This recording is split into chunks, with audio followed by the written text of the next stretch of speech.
You're looking at Target Center as Prep 45 continues its coverage of the Minnesota State High School League Boys Basketball Tournament quarterfinals. I'm Mike Peden, and I'm joined by Larry Lodmell on an emergency basis. I'm not having an emergency. Well, I did, and you solved it, so thank you very much. We have the Class 2A quarterfinal between the defending champion Perham Yellow Jackets and the Worthington Trojans. Perham's name, of course, familiar in prep circles. They were the sentimental story of last year with Zach Gabbard, who collapsed during a game. I think it was a heart condition. Many folks thought he may not return, at least alive, and he came back, was able to watch his team take the championship title. And he's back along with everybody else. Perham, the #1 seed in Class 2A. This is the first year the Minnesota State High School League has seeded all 4 classes, the 1 through 4 format. They only do it for the boys tournament, not the girls tournament. So Perham, obviously the team everyone wants to beat. They come in at 27-2. What's the mindset with Perham not having that sentimental story, of course, happening recently, but still having that familiarity? Are you throwing it at me? Yes, I'm throwing it at you. I'm throwing a curveball at on a 3-2 pitch at you. Right. Let's see if you can hit the payoff. I was just trying to line up my starters. The Trojans from Worthington High School. You're gonna have to feed me again. I lost it. I have to feed you?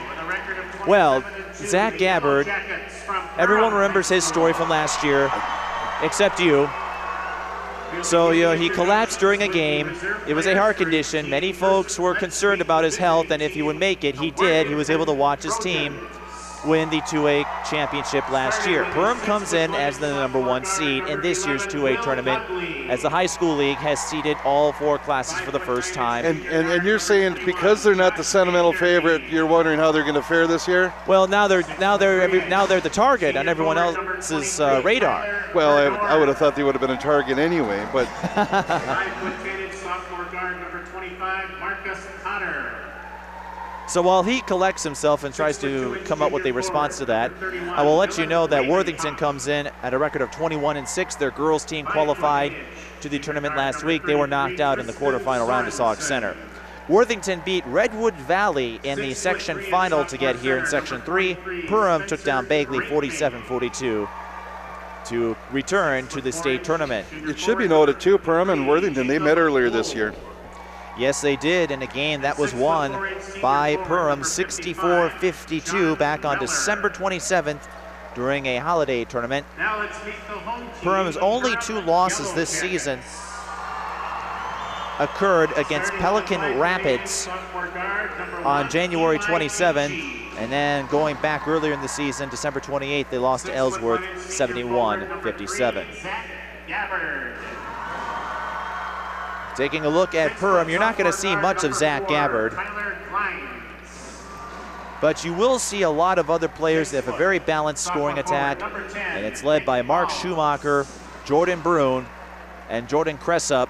They all average about 12 points per game for the Yellow Jackets.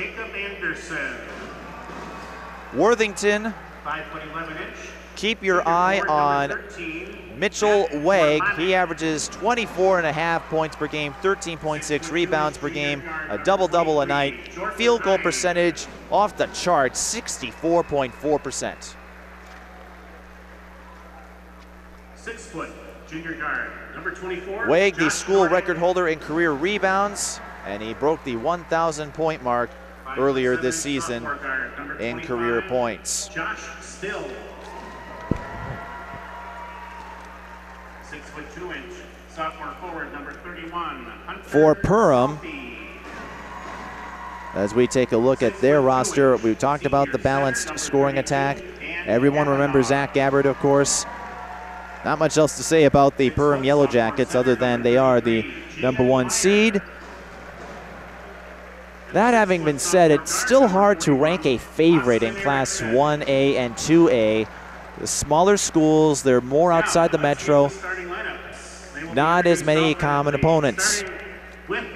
Winner of this game will get the winner of the Watertown-Mare Litchfield game, which will take place later this evening. And if we have any more overtimes, possibly into tomorrow night. At forward for Perham, a 5'11" Let's take a look at the starting lineups number for 21, Worthington. Mike Wiskow. John Vorwald will get the start, number 13 at guard. Lucas Henning, number 15 at guard. Dan Wettering, number 35 at forward. Morgan Traylor, number 41 at forward. And Mitchell Wake, who we talked about in the open, number 45 at center. Perham will start Mark Schumacher, number 0. He'll actually be wearing 00 at center. Jordan Bruin, number 2, he's a guard. Jordan Crissup, number 5, he's also a guard. Mike Wiskow, number 21, he's a forward. And Jordan Anderson, number 22, at guard. Larry, have you collected your thoughts yet? Well, I haven't collected a lot of thoughts, but I'm kind of, you know, I'm a little new to the 2A and the 1A here in the boys' side. I scout the girls' 4A schools quite a bit, but I'm just kind of looking over the numbers right now, and you know, with Worthington, they've got 3 players that average in double figures, and with Michael Wegg at 24 points a game. But with the Perham, they're a little more balanced. They've got 3 players that average double figures in scoring. You know, and if it's any indication of what we had going on earlier today, from the first game between Hopkins and to the last game between Eastview and Eden Prairie, we should expect to see another basketball game here at Target Center. Well, we'll get you up to speed in Class 2A as best as we can. Perham making its second appearance in the state tournament bracket. Last year, of course, they reached there for the first time in school history and took home a state title in the process, capturing the hearts of everybody. This year, the sentimental story has belonged to Jack Jablonski at Benilde St. Margaret's and the boys hockey team that won the 2A state title, but basketball fans still remember Gabbard and his return and how he managed to overcome a health ailment, and it's certainly great to have him on the roster, and he'll be here cheering on his Perham Yellow Jackets, as will the rest of the city. We'll talk more about the matchups and some 2A history for you as we continue our coverage. Perham wearing the black jerseys, they get the first possession. Worthington wearing the white jerseys. Here's Jordan Bruin setting things up. He is the point guard, so he will orchestrate the offense for the Yellow Jackets. And he calls it himself and scores. And I said he would orchestrate the offense. That means he can score too. We mentioned 12.5 points per game. He shoots over 50%. Worthington turns it over.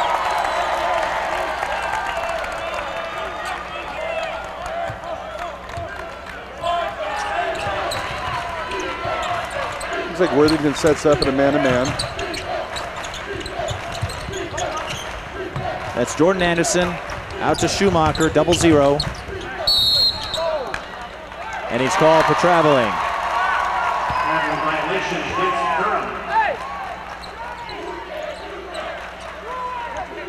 Class 2A format in the 4-class system has not lasted that long. It began in 1997 after the high school league did away with the Sweet 16 format and single champion rules. They tried that for a couple of years. Both years won by Minneapolis North. The first champion in the Class 2A bracket under our current system was Caledonia in 1997. De La Salle won a couple of titles there before moving up to 3A. Perham, our most recent winner, of course. Inside the basket and trapped, working his way out of it and getting the reverse. Mitchell Wegg. Keep an eye on him, as we mentioned, school's all-time leader in rebounds. And coming up short on the J is Jordan Anderson.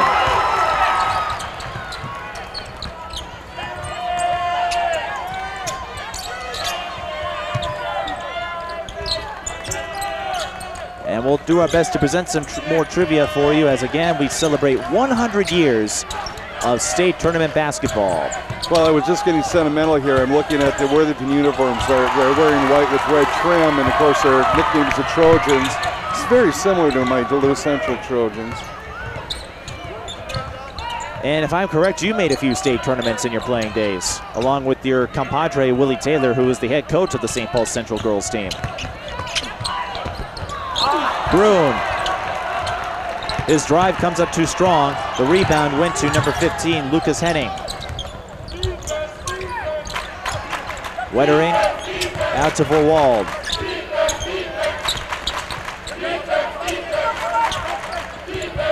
Worthington making its 4th overall appearance in the boys state tournament, led by head coach Ron Vorwald, career record 347, 202.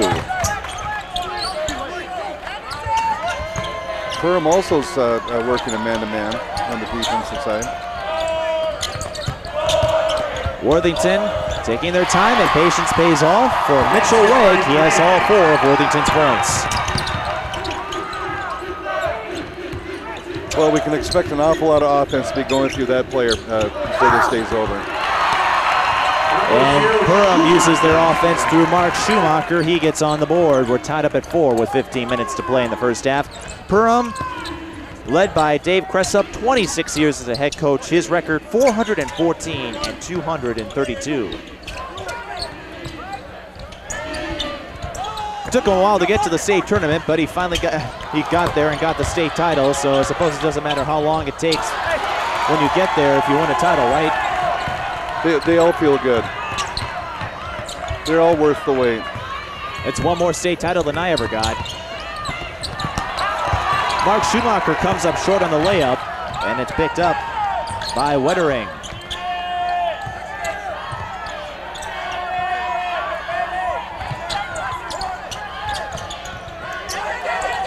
Vorwald. Out to Mitchell Wegg. Over to Lucas Henning. Launches a 3. Bullseye.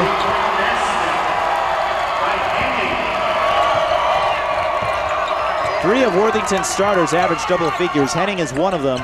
12.2 points per game.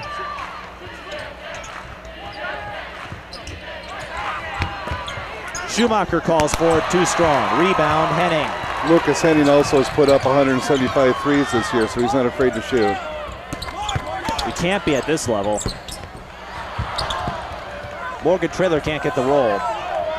Schumacher with the board. Here's Jordan Anderson.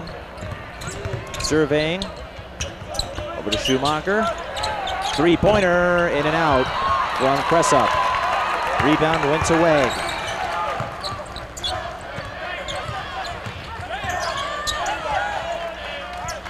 The smaller classes, as usual, more unpredictable. Jordan Traylor too strong. Wegg with an offensive rebound, but he travels. Smaller classes, as we mentioned, more unpredictable because, again, schools don't play each other as frequently. They're spread out among the states, between the metros, especially in the rural parts of the state, and so it's harder to scout each other. Jordan Bruin, his drive is too strong. And the ball falls into the hands of Kendall Harkness, the photographer for the Star Tribune. Had a good chat with her in our last game that went to overtime in the last 4A game of the day with Eastview and Eden Prairie. Can you believe that? 2 overtime games in this quarterfinal session?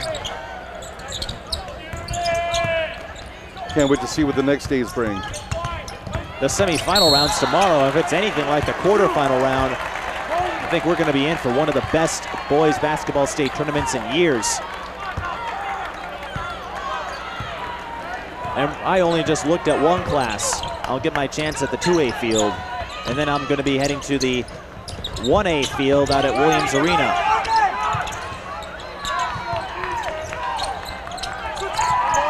So for a man who doesn't cover much boys basketball, at least at the high school level, I'm going to get 10 games in.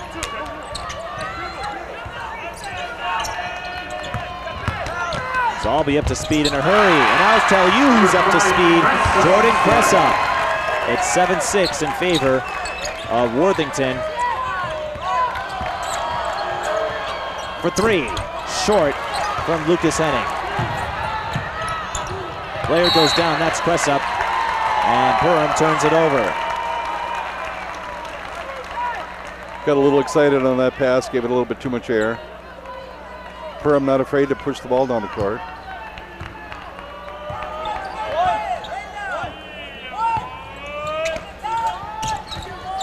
Morgan Traylor to Vorwald. They're feeding inside to Wegg.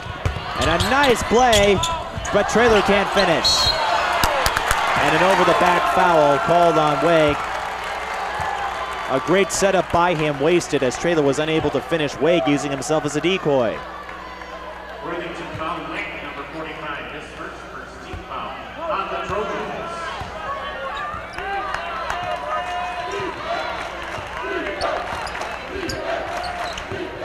Brune to Cressup, deflected by Wague.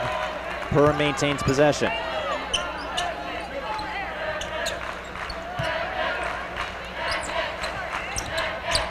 Feel free to jump in.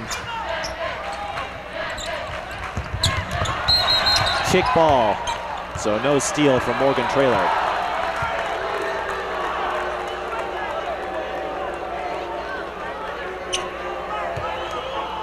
We want to remind you, you can order a DVD copy of this and any of our tournament games from the quarterfinals to the championship round. Just click the purchase DVD link on the right side of the Prep 45 screen. Getting the runner is Cressup. Cressup with 4, Perham takes an 8-7 lead.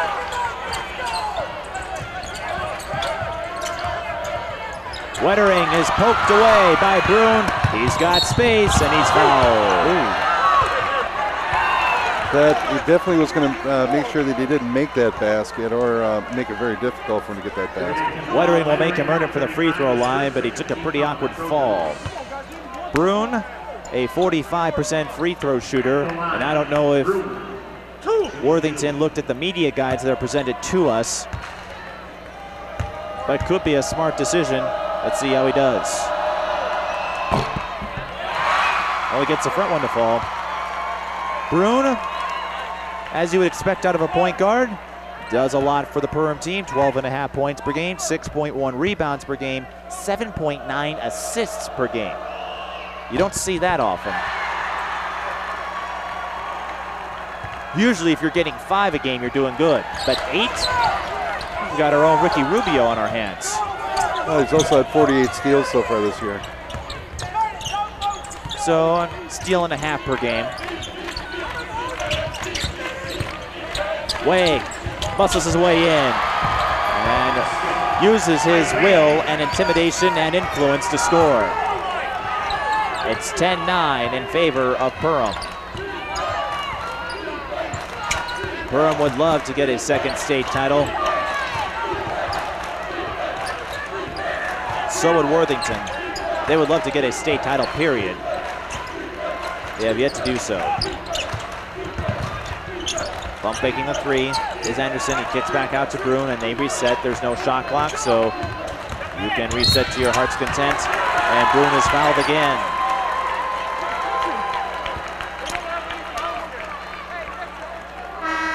Worthington foul. 45 Wague is second, 13 foul on the Trojans. 3 substitutions for Worthington out of the floor. Marcus Potter, number 25, Spencer Grafing, number 43. Marcus Potter, 55. Spencer Grafing, and John Reller are all in the game for Worthington. Massive substitutions. Same can be said. Well, no, that's Mike Wiskow. We haven't seen much action from him. Jordan Brune puts down the 3-pointer. Perham up 13-9. There's Spencer Grafing. Marcus Potter out to John Reller. Wettering for 3, too strong. Offensive rebound and the cleanup by Marcus Potter. He averages 5 points per game. But Perham catches Worthington sleeping, and making them pay is Mike Wiskow with his first field goal. Very nice, that quick strike like that. Catch the defense sleeping. It's a classic transition play. Mitchell Wague and 1. Well, Schumacher kind of held his hands out, wondering where that foul's from. I think we're going to have a nice battle, though, between these two with the 6'7" Schumacher on Perham's side and the 6'8" Mitch Wague on the Worthington side. And if you think Wague is just an old-fashioned post player at 6'8", he's a 75% free throw shooter, and he completes the 3-point play.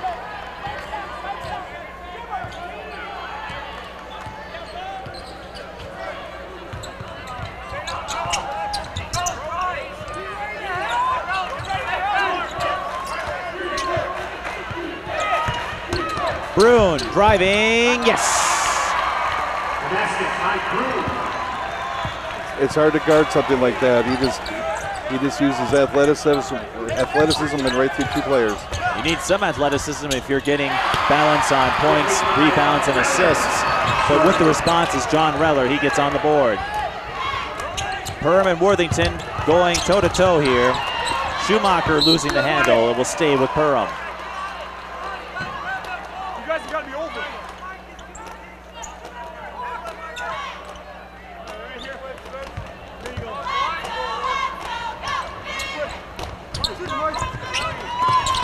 Brune was looking for Wiskow, and it's stripped away by Worthington. Worthington located in the deep southwest corner of the state, south of I-90. Southwest Conference. Imagine that. Grafing getting a friendly bounce. He'll be sending a thank you card to the rim. Wiskow over to Brune. Quick moving game. Not too many stoppages. I'm sure the high school league could use a quick moving game or two. We've had 2 games going to overtime today, pushing back our schedule somewhat.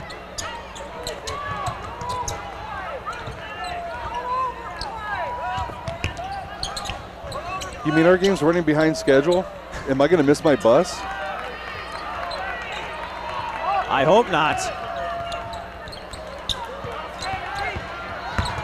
Brune losing the handle. Worthington will be called for the foul. Crowd's booing. Spencer Grafing. Well, of course they're booing. They don't agree with the call. They never agree with a call that doesn't go their way. I didn't see the foul either, though.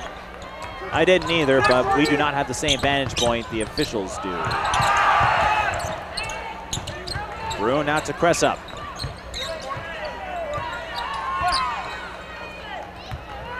Schumacher looking. Schumacher in trouble, kicks out, and unable to hit the 3 is Anderson. I've noticed with Perham in the last few possessions, they're very calm, very patient. They don't push up like some of the 4A schools do. They're very methodical in their possessions. We've got a foul. It's going to go against Perham. Well, you're going to need a lot of good ball control for a team to get a record, build up a record like Perham has, 27-2, defending champions. We expected to see a good passing, a good running offense here. Grafing unable to hit the 3, and a foul is called on the loose ball. That's against Worthington. That's the 10th foul called so far this half. 5 apiece. Perham, located in the northwest area of the state, the Heart of Lakes Conference. Enrollment of 413, Worthington's enrollment 563. Small town basketball, steal by Mitchell Wegg. Nice defense there. Stepping in the passing lane.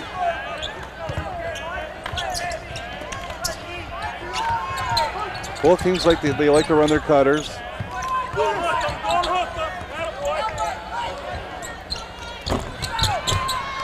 Unable to get the bounces, Mitchell Wegg. He already has 9 points for Worthington. Again, it's no surprise that he will try to create most of the offense for the Trojans, considering his numbers. Brune can't put down the layup.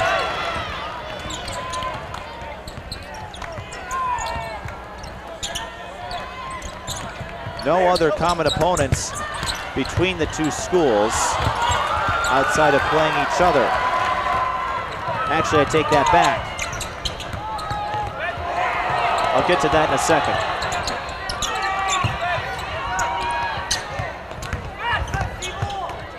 Anderson out to Schumacher. Starters back on the floor for the Yellow Jackets. Wiskow to Brune. I'm impressed by how methodical this Perham team is. They're not scoring, but they remind me very much of Providence Academy, who won the 2A State Girls Championship last Saturday. They don't rush, they're very methodical, very calm. They're not gonna do anything crazy on offense. Letting the looks come to them. Reller was inside, Wag with the putback. Reller missed that first shot. He was playing for a foul, and he... Backdoor play unsuccessful. Mike Wiskow unable to put down the entry.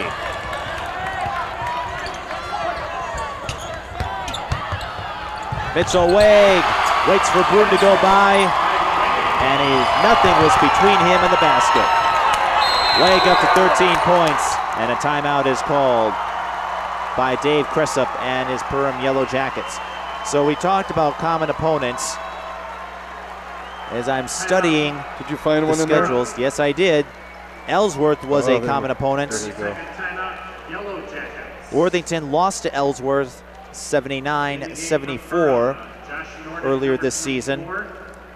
Perham defeated, well actually no, they lost to Ellsworth as well, 71-57. That was one of the two losses we had talked about in the Open, so both schools losing to that common opponent.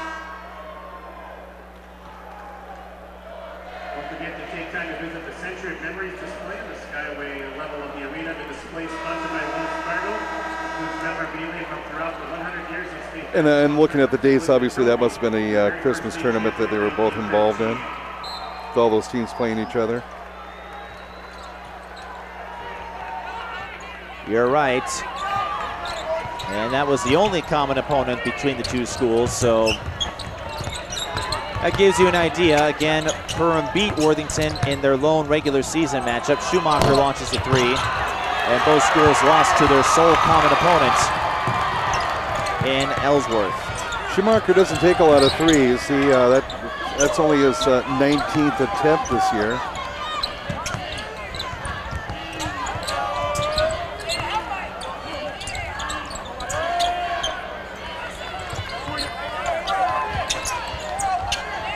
And we don't see Worthington pushing too much either. They like to set up for Wag on inside plays, as they just tried to do there, but the pass was too high.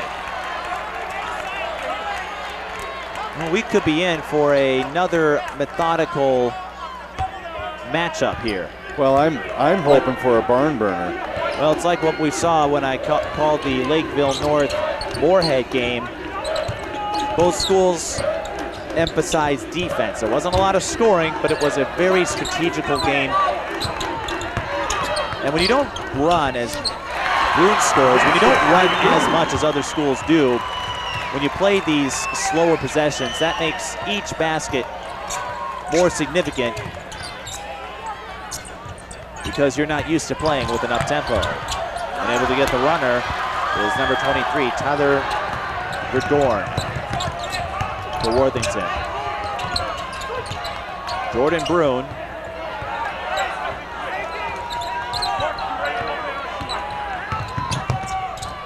Finds his man on the corner, yes! Jordan Cressup with a tray, he has 7. We're tied at double deuces.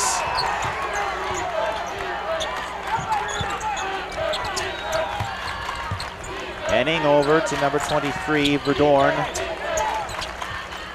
Marcus Potter to Trailer.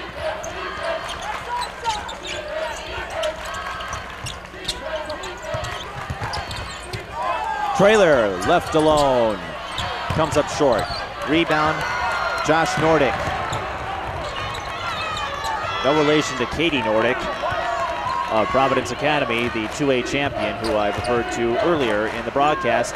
Can you believe it? We're already down to under 2 minutes in the first half. It feels like we just got started. Cressup can't hit the tray this time. Rebound Way.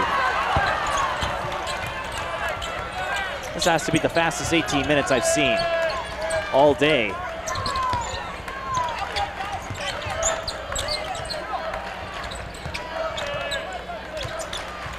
Marcus Potter over to Henning. Henning draws a double team, goes to Trailer. And Traylor had an opening, but decides not to take the 2.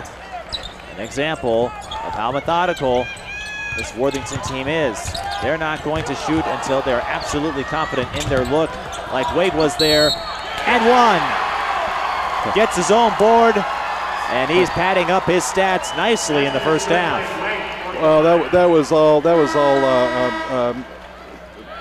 Mitchell Wegg with that one. It was just determination, his size, his skill, and he just fought his way in for that basket, and now he's at the free throw line. Wegg with 15 points in the first half. We mentioned the average is 24 and a half. Leaves the free throw empty though. 1 minute remaining in the first half, a very quick moving first half. And if they keep playing like this, perhaps we'll get back on schedule. Boy, I hope so. I don't want to miss that last number 10 leaving downtown. No, it's on Nicollet Mall. I'm sure you'll make it in time. Bruin losing the handle. The steal by Wenning. It helps that we don't have any media timeouts, so I'm pretty sure you'll make your bus. Now, if we have games that go into double, triple overtime, that might be a concern. But we'll cross our fingers and hope that doesn't happen for you. Preller comes in for Worthington.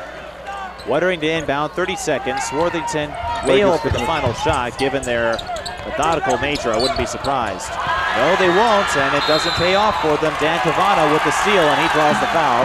Worthington had one to give.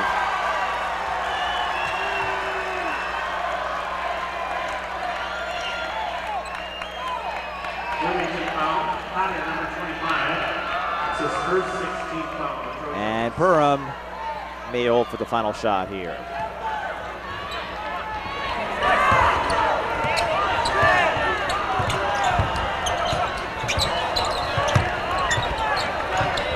Bruin, it appears they will hold for that last attempt.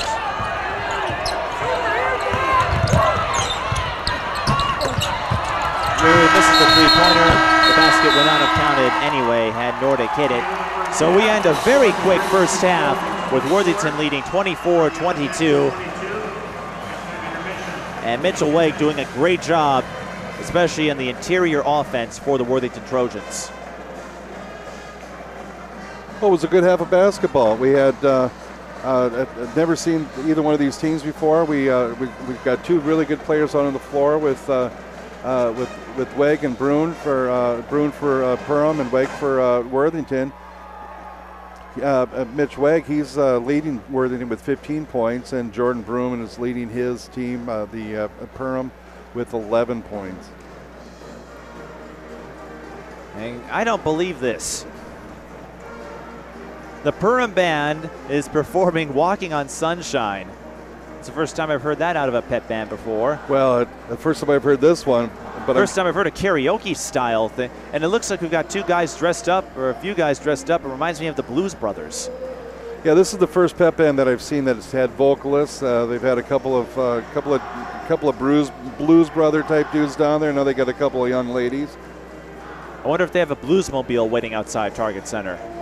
They got, they're loaded up with 2 electric guitars, and I can't see what else they've got. We're waiting for our guest, Tim Layton, to come up here at halftime of the St. Paul Pioneer Press. I talked to a member of the Star Tribune, so in keeping tune with the equal opportunity procedures in a somewhat twisted way, we're going to get both our local papers in. We can't tell you if you want to order a DVD copy of this in any of our tournament games. You can go online, actually you're already there, and click the purchase DVD link on the Prep 45 screen. Prep 45, your official home of the Minnesota State High School League tournaments. Your school plays here. I understand you have our first half stats. Well, you know, with the score of 22-24, you kind of figure things would be pretty even up in the yard. Worthington shooting 44%, Perham 40%. 3-point field goals, they're both at 25%. Worthington's had 1, Perham has made 2.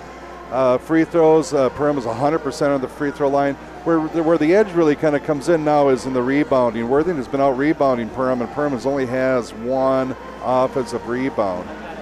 Largest lead in the first half is Worthington with 5, and the largest lead for Perham is 4. And we're sitting here now at halftime with Worthington 24 and Perham 22.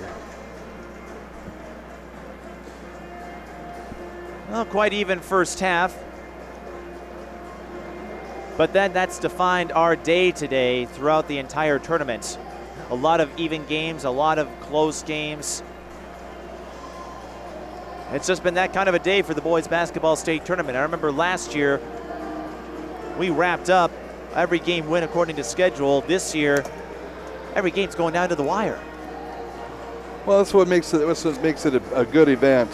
You know, we've had great crowds. With the first game we saw this place nearly packed with the Hopkins and the Woodbury fans, and we've had good crowds throughout. You would expect that with the larger 4A schools, but we got a very nice crowd here with the 2A schools as well.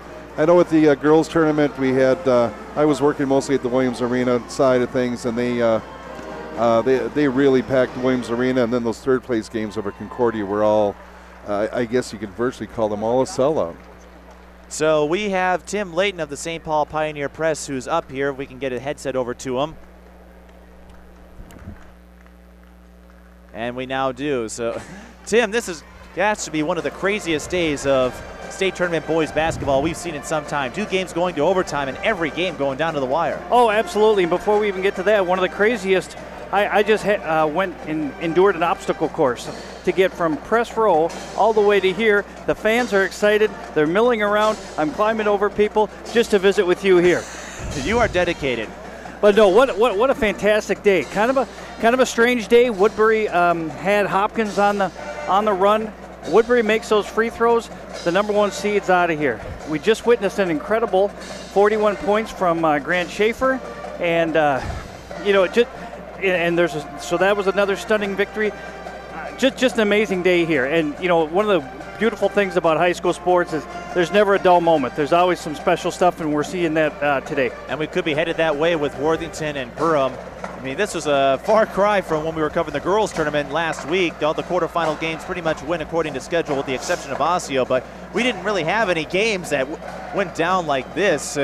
There's just a lot of parity as we celebrate 100 years of state tournament boys basketball, a level I haven't seen before in a long time. Oh, absolutely. And I'm not a real fan of cliches, but I tell you, on any given game, you never know, and especially with high school kids, because you have these rising stars that can emerge out of nowhere.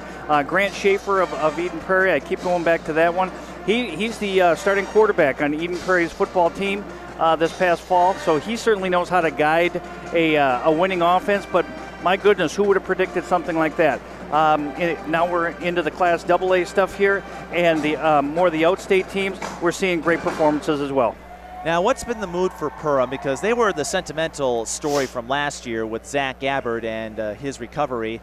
You haven't heard as much talk about it this year, but Perham comes in as the number 1 seed. First time they seed the 1 and 2A classes. What's the difference, if you notice any, with the Yellow Jackets? Mostly the targets now on their back. They were you're right, Mike. They were the feel-good story last year, and kind of came out of nowhere, and everyone was on their side because watching Zach and his improvement. And I tell you, I don't know if you remember last year, there wasn't a dry eye in the house when Zach Gabbard was introduced during the introductions, and he made his way out. And this whole Target Center crowd were on their feet cheering him, applauding him. Now this season isn't quite as filled with that emotion. They've been able to just get down to the business of playing basketball, and now they know what life is like with that target on their back. And they've been doing it quite well. Again, just 2 losses coming into this. As we mentioned, 100 years of state tournament basketball, and you've covered the prep beat for nearly 30 years, the last time I checked. And any other stories that come out to you, because you've covered the Minneapolis North Dynasty, the early days of Hopkins, and De La Salle's first few championships, and then their move up to 3A. And Not to mention all the other rivalries and relocations, as we went from Met Center to Axel Center to Target Center to Williams Arena. It seems like we've been everywhere in the Metro. It's been an incredible run here, and in honor of the 100-year anniversary of the boys basketball tournament, the Pioneer Press put out a special section yesterday, and we took on the challenge of trying to find the top 100 boys basketball players in that 100-year span.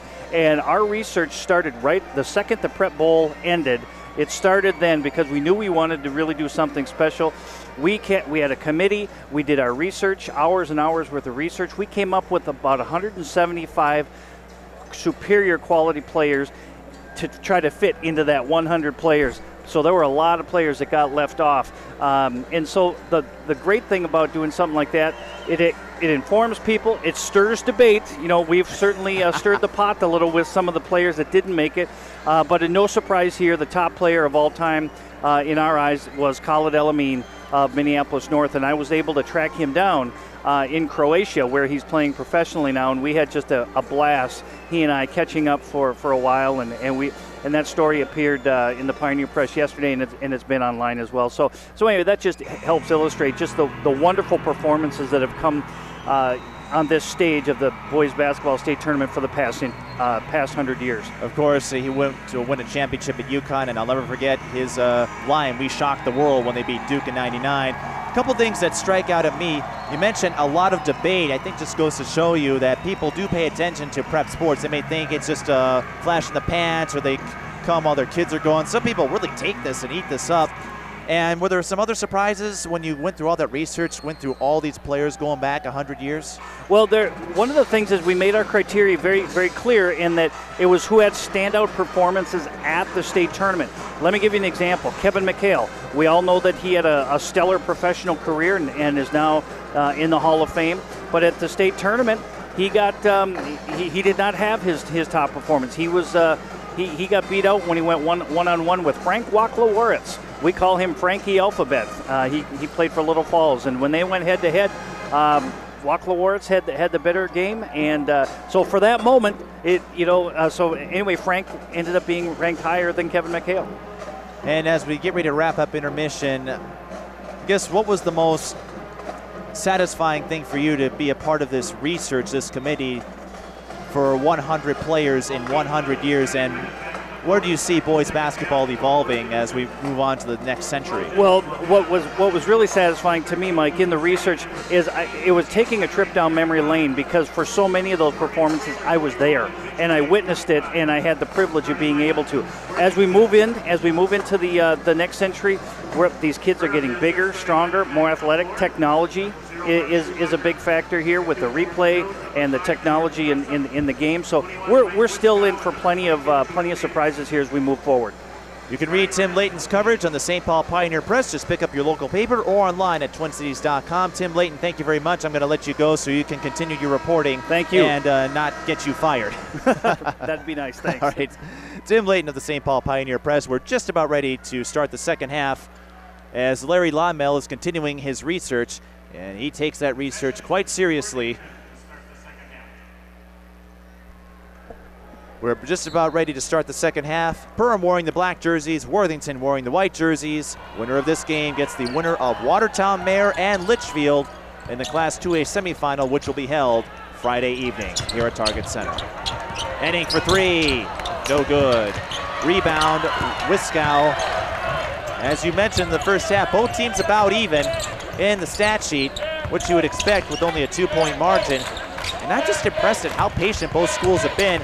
Do you think we'll see one team try to make that move, try to gamble or become the aggressor in the second if we stayed this pace? Well, you know, I not watching these kids go, but you got to figure at some point in time that somebody's going to have to start trying to get some stops, and somebody's going to try to have to get more offense.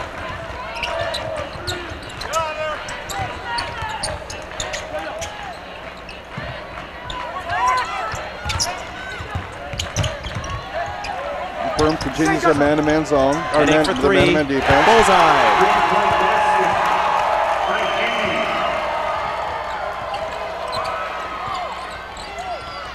Worthington also stays in the man-to-man. Henning with 6 points. Bruin inside to Schumacher, and he gets the wall. Schumacher with 4. Bruin leading the Yellow Jackets in scoring with 11, but he's had an up-and-down performance thus far. Wade, of course, leading Worthington. That should come as no surprise, given his superiority in the paint. And a steal by Bruin. And what's impressed me is just how both teams have stayed in it.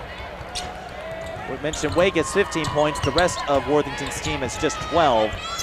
So you have to imagine they're going to look to balance the score sheet a little more to try to gain some distance on Perham and take down the first #1 seed in Class 2A history since the expansion to 4 classes.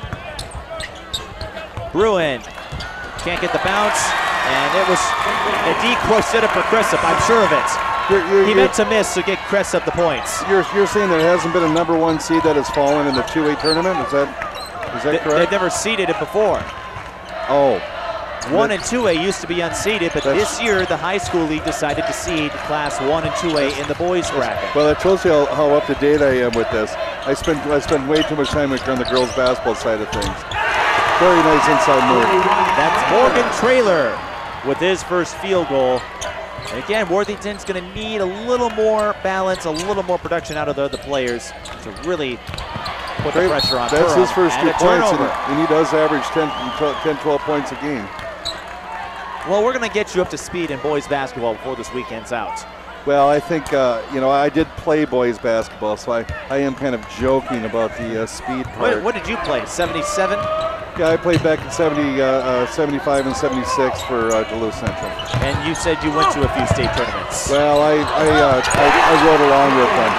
Morgan Traylor with the putback. Our team did go to state in 77. We took a year off. We decided to be ranked #1 all year, and then decided to not go to state. And then the following year, Central did go to state, and we won a state tournament. Greg Downey was named Mr. Basketball. And Schumacher, a risky move there for Perham. He had an open look in the lane. He saw a defender was coming, was hoping to get a 3-point play. Maybe asking a little too much. There's still plenty of time in this game. But he does get the first one to fall. Not many free throws for either team. Schumacher, 60% field goal shooter. Not as accurate from the free throw line, 56%. But shut my mouth, he makes both. The margin stays at 3, 31-28.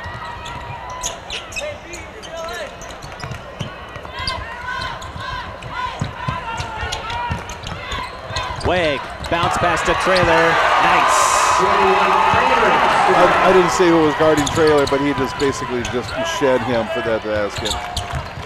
Traylor has now scored the last 6 points for Worthington. He had a goose egg in the first half, so you mentioned he averages 10 a game, finding his rhythm on those bounce passes.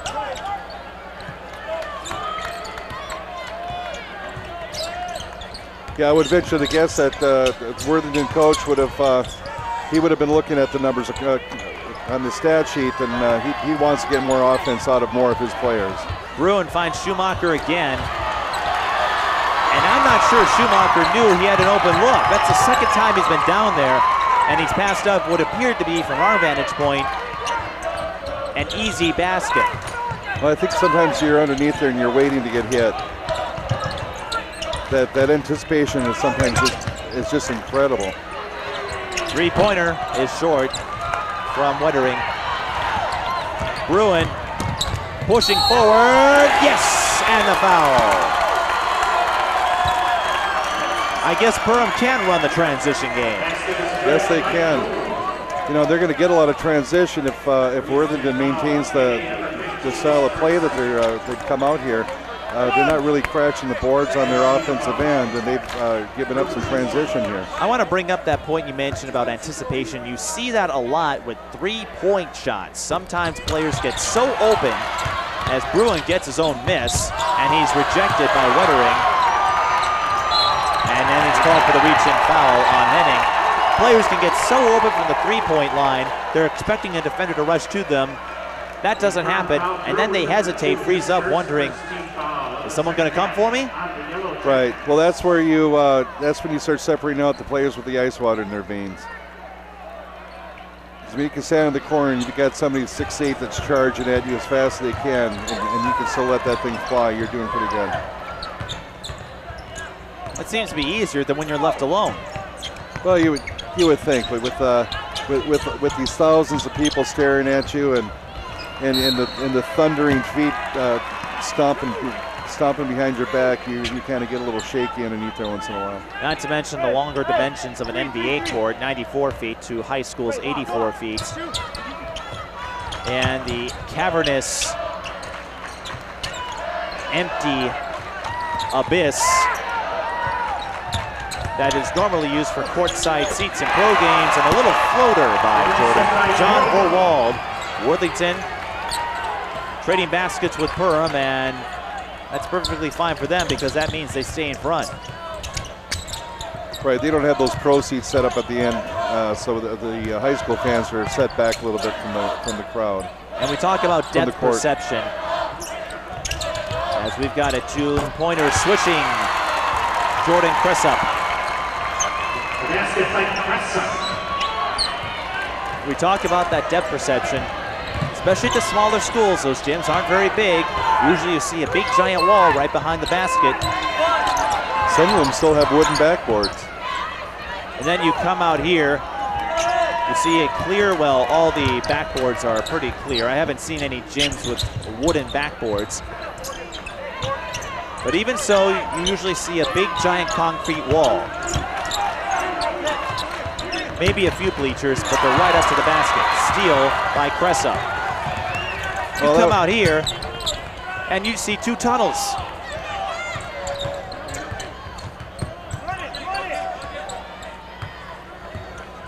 It hasn't affected the boys as much as it has with the girls' tournament.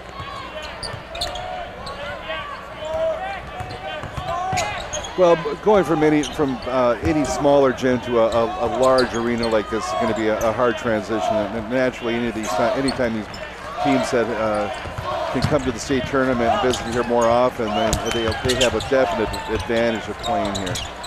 Although the way the tournament's set up, some of these teams are going to end up playing on 3 different floors on 3 different days.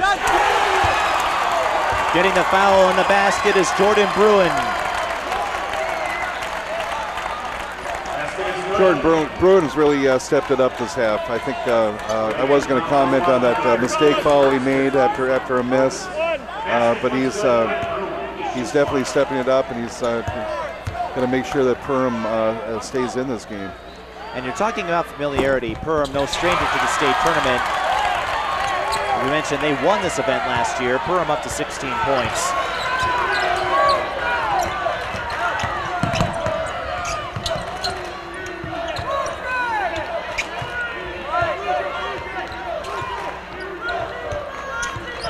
Bruin going in for the steal. No foul called. No one in serious foul trouble outside of Wake, who has 3. But they're not going to take him out. I wouldn't if I were Worthington coach Ron Vorwald. We're tied at 35. Bruin feeding inside. Wiskow with the layup. He only has 4 points, but he gives Perham the lead. And the Northwest City on their feet. Worthington's grabbing a timeout. Ron Vorwald calling a timeout here with 10:17 left. And the tables have turned in the Perham's direction. 43 racing back in for Worthington.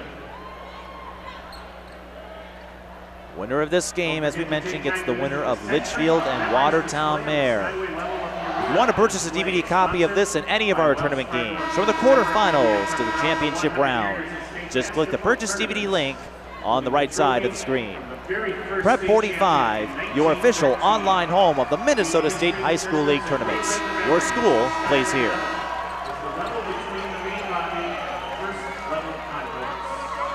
Well, your school didn't play there. No, your school played long before we even had internet.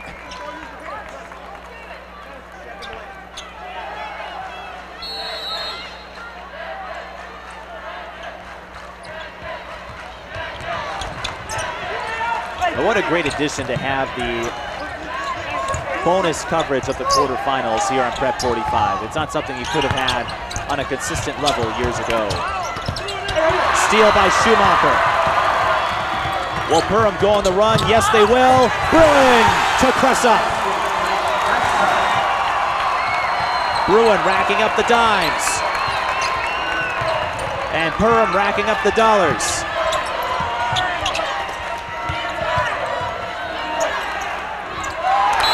Trailer.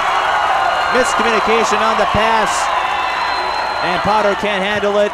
Worthington with a turnover. Worthington looks a little rattled. It's a little too much time left here in the game before him to start getting a little shook up, and the score's not that spread out. It's only a 4-point difference. You might be rattled too if you let Perham score 9 straight points. Bruin kicks out for 3. Short. Anderson could have put down a dagger. Rebound Wegg. Worthington's got to stop this bleeding.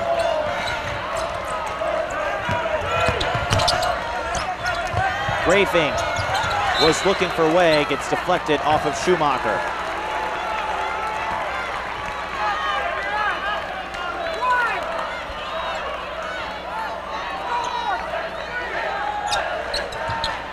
Got a 7-0 run here for Perham.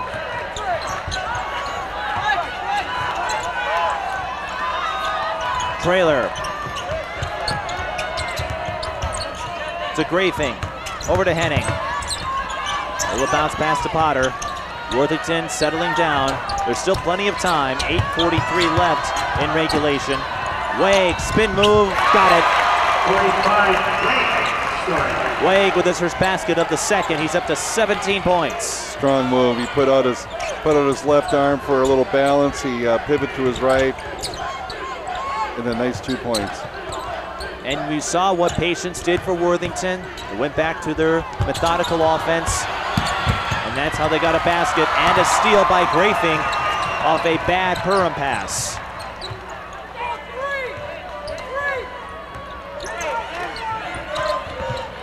Potter hands off to Trailer. Grafing looking to run inside. Too much mustard. Open down court is Anderson, and he puts it home. Good time to get your first field goal. Very, very good time to get a first field goal. Hung in the air a little bit, hand on the ball, maintain his composure, 2 points.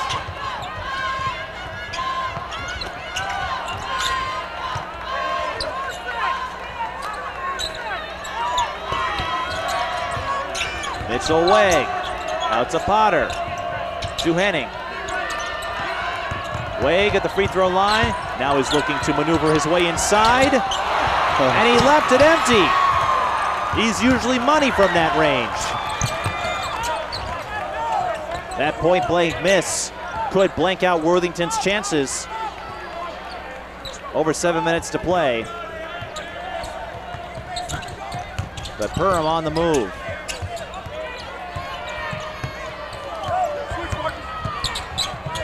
Anderson to Schumacher. Perham running their patient, methodical, deliberate offensive scheme. Taking their time, eating up some clock. And now a three-pointer is no good.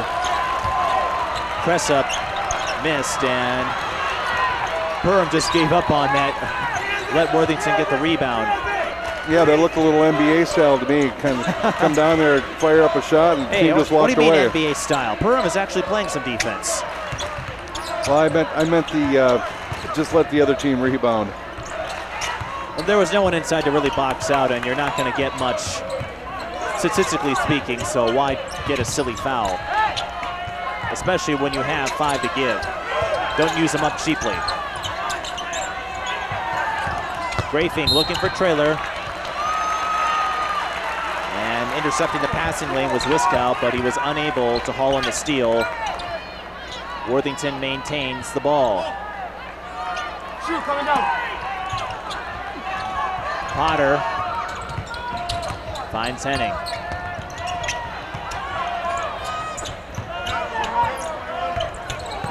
Spencer Grafing out to trailer. Floater's no good. Schumacher with the rebound.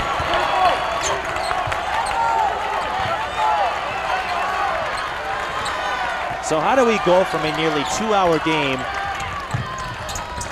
to one of the quickest in the tournament? Well, it helps that these they're both well-coached teams. They're not committing an awful lot of fouls. I think I actually called it out earlier that I miscalled the number of fouls earlier in the first half. Schumacher says get out of here. And we do have a foul on Perham. That's on Worthington, actually. Well, that looks like that's going to be on Wag. It is, and that's his fourth. Decision time for Ron Verwald. And Dave Cressup will call a timeout to discuss the strategy. I have to imagine he's going to tell his Perham Yellow Jackets, Wake has 4 fouls, go after him. 30-second timeout for the Yellow Jackets. If he comes back out on the floor. We're looking at some of the best finishes in tournament history on the video board. There was Cass Lake and Ellsworth, a 74-73 win. Red Lake beating Wabasso 117-113 in overtime in the 97 Class A semifinal. Edgerton and Richfield 63-60 in overtime in the 1960 semifinal. Of course, Edgerton, the darling in 1961 with a small school championship. And then Marshall Cloquet, how about a 1-point decision, 75-74 in 1963. I think that 1963 game at one time was considered the best game ever. And then the 1946 quarterfinal, Lind and Crosby Ironton. I personally wasn't there for that, 58-47 win for Lind. You read about it though. Buffalo versus Robbinsdale Armstrong, 2007 Ford Championship. I was there for that, won by Buffalo, once again representing the out-of-metro schools.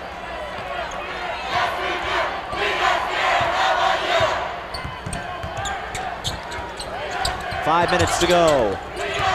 Perham looking to maintain their quest to defend the Class 2A title.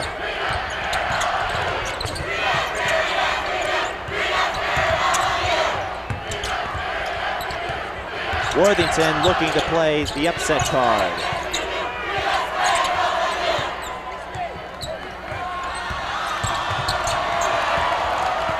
A steal by Wegg, he's going to stay in. He's got to be careful, any offensive foul, and he's done, but he gets a tough layup to fall. 3 Perham defenders swarmed in. No pressure for Wegg. Wegg with 19. Perham with a 2-point margin.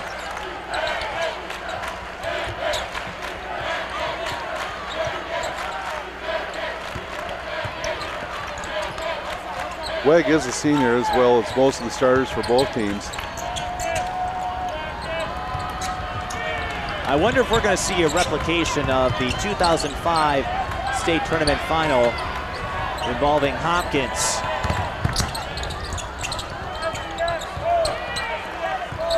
And Eastview, if I'm correct. But Blake Hoffarber, remember the shot where he was sitting on his back? The rump shot? Well, that wasn't quite a replication, but that was a major basket for Jordan Bruin. Puts the pressure back in Worthington. Grafing. No, that was a nice offensive set by Perham. They took some time off the clock, and they got the basket they wanted.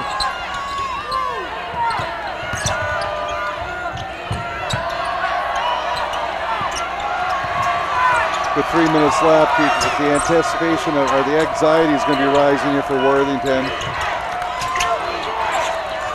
Heading for 3. Oh my goodness. Lucas Hannon, he shoots a lot of 3-pointers, and I think that's his first one this game. He actually has 9. Well, 2. That's his second 3-pointer. It's a 43-42 game. Schumacher around the coverage, can't get around the block. Fight for the rebound, and he gets the tip in. Well, when you're a big man, you practice that tip drill, and it pays off in the end. 3 tips, and he got the basket. He's 6'7", so he's familiar with those tip-ins and working his way in for the boards. Doesn't get as many as Wegg does, but it's been a fun battle between the 2 big posts, Schumacher and Wegg, 6'8", 6'7". Foul on Perham. They still have 4 to give. Henning again, not this time. 2:20 to go. And now Worthington has to decide if we're going to start fouling. They still have 2 to give, or if we're going to try to get that steal. Perham, with their patient offense, may be content to simply kill clock. No! Bruin for the dagger, yes! And that is a dagger. 21 points for Jordan Bruin. The senior, 6'2". Wade. Can he weave through the double team? No, but he's going to the line. That stops the clock with 1:42 remaining. And another solid game.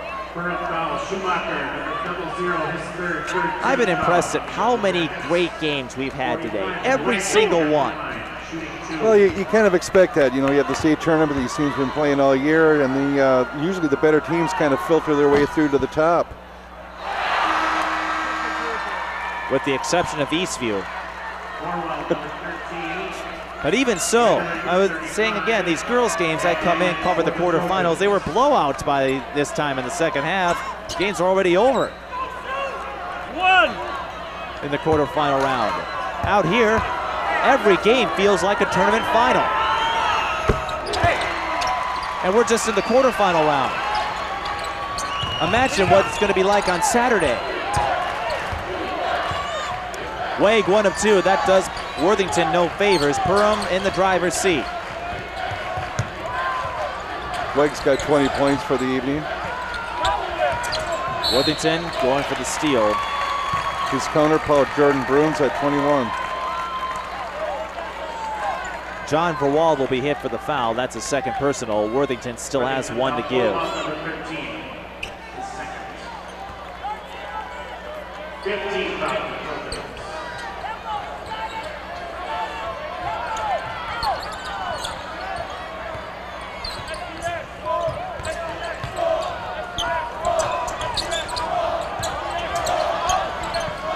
Perham playing keep away. They'll be happy to do it. All right, Wegg he can't foul.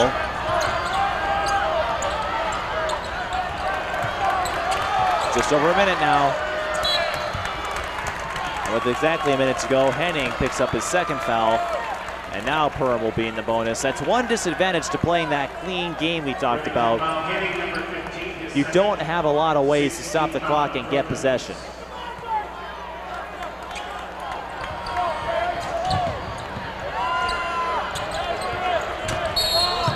Henning fouls number 5, Cressup, and now Cressup will go to the line. He's a 70% free throw shooter. Cressup with 13 points for the Yellow Jackets.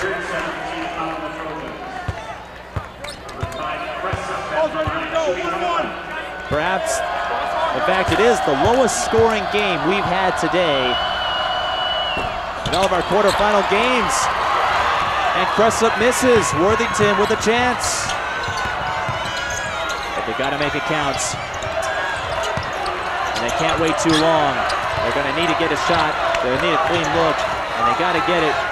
There's still enough time to make that comeback. Wake in trouble, gets the layup, and Worthington has plenty of timeouts, so they'll take one here. You cannot stop the clock with a made basket in high school basketball, but you can call a timeout after a made basket. And that's exactly what Worthington did. We have 36.1 seconds left, and Worthington only down by 3. Well, they opted to throw that ball inside to Wegg because, of course, he's the guy that's going to score the points for him. And hats off to Perham for, they defended him. They contested the shot, but they didn't foul him. And only giving up that 2 points, so they still have a 3-point game with the ball and 36 seconds left. 55,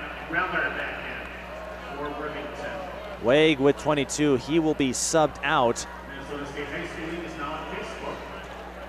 for Reller, and that's because he has 4 fouls.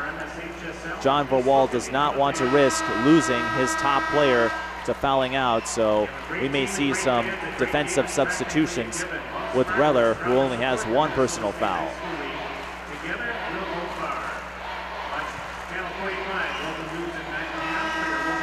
It is an interesting move. You take your best player off the floor, 36 seconds left. You don't want to lose him, but you need you might need his presence in there. He has been a dominant force inside the paint. But right now the focus is on playing the foul and chase if they can't get the steal or a turnover, and they find Schumacher, and he's immediately fouled by Wettering. Wettering with his second personal, and only 1.3 seconds ticks off the clock. And they picked a good man to foul in Schumacher, who mentioned just a 56% free throw shooter. In fact, among who to foul, your best free throw shooter, Cressup, just 70% from the line. So this foul and chase strategy, not so far-fetched. And Worthington with a chance to tie. They need a 3 to do it. They could try to go inside for 2 though, and they do, but it comes up short. Wrestle for the ball, jump ball, and that does Worthington no favors either, as Perham had the possession arrow. Well, that's heartbreaking. They got a fairly clean look at that basket, and he basically just missed a layup. 2 points. It does cut the lead down to 1. That would have helped big time. John Verwald missing a costly opportunity. And again, they immediately foul. The foul is on Verwald, his third, and that will send Anderson to the line. He is 62% from the charity stripe.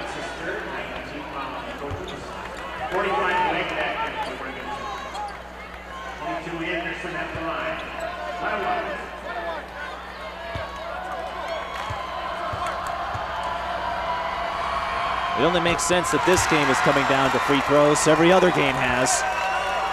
Well, and it's funny how those free throws start to add up for you. I've talked about this on all of our broadcasts today. Free throws on average may account for a small percentage of a team's points, but it's the ones you make and miss at this point of the game that people remember. Perham is up by 5. Worthington needs a basket in the worst way to stay alive. They can't seem to get one. Wegg is open, and they'll let him score inside. 10.9 left. And time running out for the Trojans. Worthington just took too much time on that possession. Yeah, Wegg, that was Wegg's 24th point, and it is probably a little bit too late now. It's still not over. Perham in the double bonus, so they'll get 2 free throws. But remember, no big accurate free throw shooter in the roster, so it's not quite over yet. Worthington still has 2 timeouts left, so if they can score quickly, they still can stop the clock. So they're in not in a favorable situation here, especially after John Verwald missed an easy layup. He was wide open and shaking his defender cleanly. That didn't help. Maybe they can find some inspiration out of Mark Olberding from Melrose, who won state championships in 71 and 74, appeared in all 4 years of high school. Or maybe Isaiah Dahlman of Bram. Every year he went to the tournament from 04 through 06, he came out a winner. Bram known for the Dahlman family. Or how about Khalid El-Amin, a 3-point buzzer beater in the Sweet 16, the quarterfinal round against St. Thomas Academy to win 67-65 en route to their three-peat. Perham calls timeout. They had 3 to give. And how about Blake Hoffarber?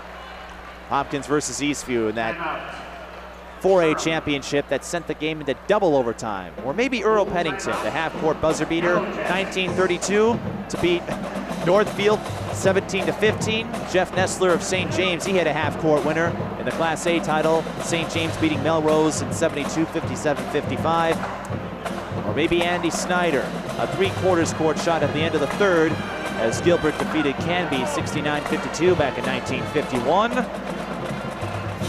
Maybe Worthington can find inspiration among one of those moments. Well, hopefully they weren't watching all of that scroll by on the scoreboard. or hopefully they didn't spot the typo either.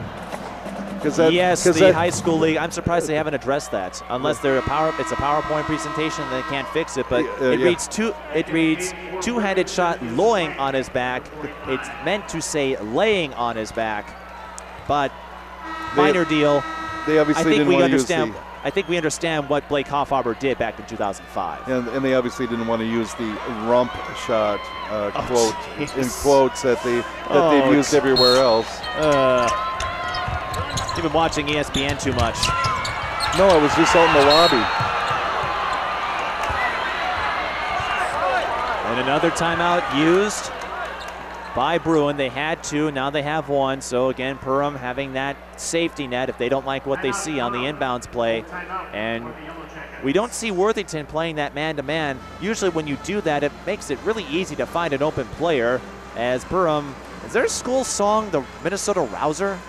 Well, there are some schools that do borrow that rouser. Yes, I know Jordan does. I would, since this is more than once that they played this, I'm guessing this must be. I of course know that rouser very well, being a University of Minnesota alum.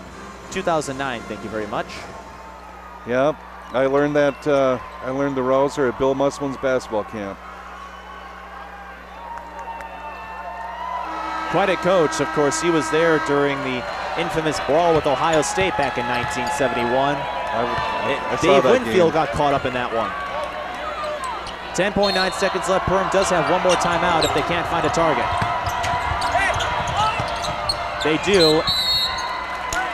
And it's Anderson, 9.7 left. Anderson could theoretically ice the game by making one of these free throws. And Anderson, he's taking that ball with him. Well, he knows where it's going. He knows where it's going, that's for sure.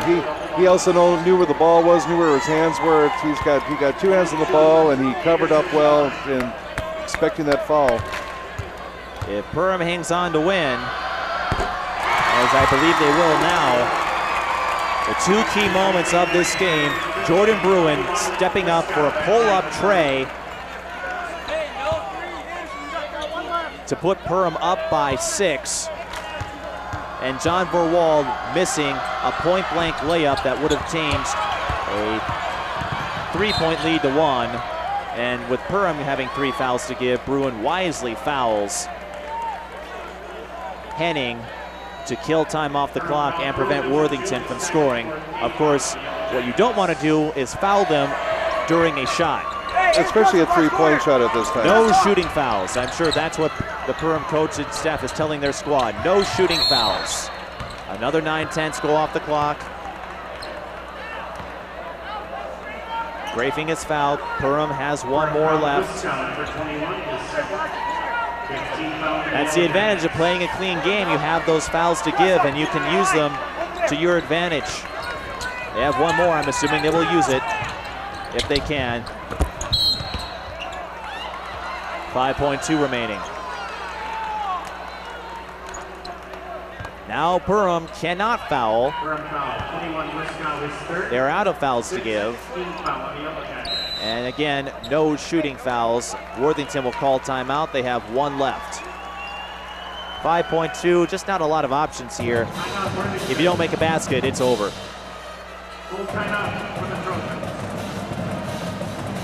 But another classic finish, and the most compelling, thrilling, and entertaining display of parity I have seen in a long time at the boys high school tournament. We didn't just get one good game, every single game has come down to the final few possessions. Yeah, this has been a wonderful day here. You know, we haven't had the nice weather like we had during the girls tournament, but these games are played indoors, so the weather really isn't a factor. The crowd's been wonderful, and you know, all 4A games were tightly contested, and this game is, for all intents and purposes, going down to the wire here. We do have a 4-point lead. Well, we could take off the roof. The Metrodome tried doing that. But we have a green roof that could get a little messy. I don't know if we want to have a bunch of soil and leaves and foliage hit the floor. 5.2 seconds. And Henning will inbound. Worthington has to find a target and get a shot off. And that's not going to get it done. It goes out of bounds, and Perham will survive to the 2A semifinal and continue their quest to repeat as 2A champions 1 year after picking up their first state tournament title in school history. 51-47 the final. And as we said, in what turned out to be the play of the game, Jordan Bruin stepping up for a three-pointer. And that proved to be the dagger stabbing through the hopes of Worthington. Well, it was a fine game. Like I said, we started out the broadcast. I've not watched either one of these teams. And I'm walking away very impressed. Very, very good basketball played here at Target Center tonight. Winner of this game, Perham. They will await the winner of Litchfield and Watertown Mare in our next quarterfinal, our last quarterfinal of Wednesday's session. One more time, if you want a DVD copy of this program, you can click the purchase DVD link on the right side of the Prep 45 screen. Larry Laumel will join you for the next game, as will John Sands. For everyone here at Prep 45, I'm Mike Peden. Thank you for watching the Minnesota State High School League Boys Basketball Tournament quarterfinals.